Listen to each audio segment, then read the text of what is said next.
IT कंपनीच्या इंटर्नशिपसाठी गेलेले 26 पैकी 3 जण चेन्नईत बुडाल्याची घटना घडली आहे। तामिळनाडू सरकारकडून प्राप्त माहितीनुसार 26 पैकी केवळ 3 विद्यार्थी पाण्यात उतरले होते।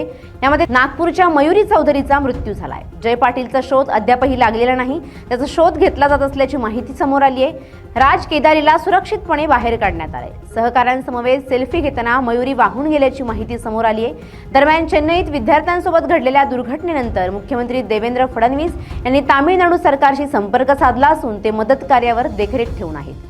जय पाटीलचे नातेवाईक चेन्नईत पोहोचले आहेत। मयुरी चौधरीचे नातेवाईकही नागपूरहून चेन्नईत पोहोचले। तामिळनाडू सरकारने तातडीने सर्व मदत बचाव कार्यात द्यावी अशी विनंती देवेंद्र फडणवीस यांनी केली आहे। मला मयुरीच्या बाबतीत बातमी तर मला आधी तिच्या मैत्रिणीकडून मिळाली, मग नंतर कन्फर्मेशन मला पूर्णपणे पोलीस ऑफिसर होते कांतूर पोलीस स्टेशनचे चेन्नईमध्ये, त्यांच्याकडून मला कन्फर्मेशन मिळालं की असं असं झालं आहे म्हणून।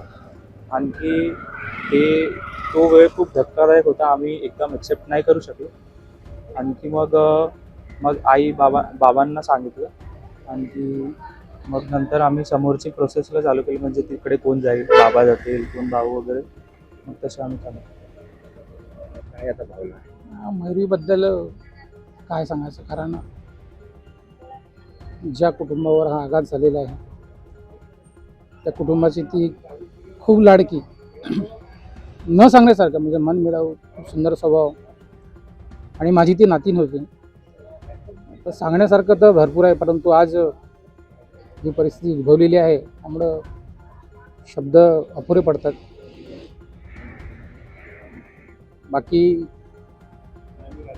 जावई वगैरे गेलेले आहेत अशी डेड बॉडी वगैरे घ्यायला, तिथे प्रशासन काय नियोजन करते आणि ती केव्हा येते त्याची वाट आता सर्व परिवार बघत।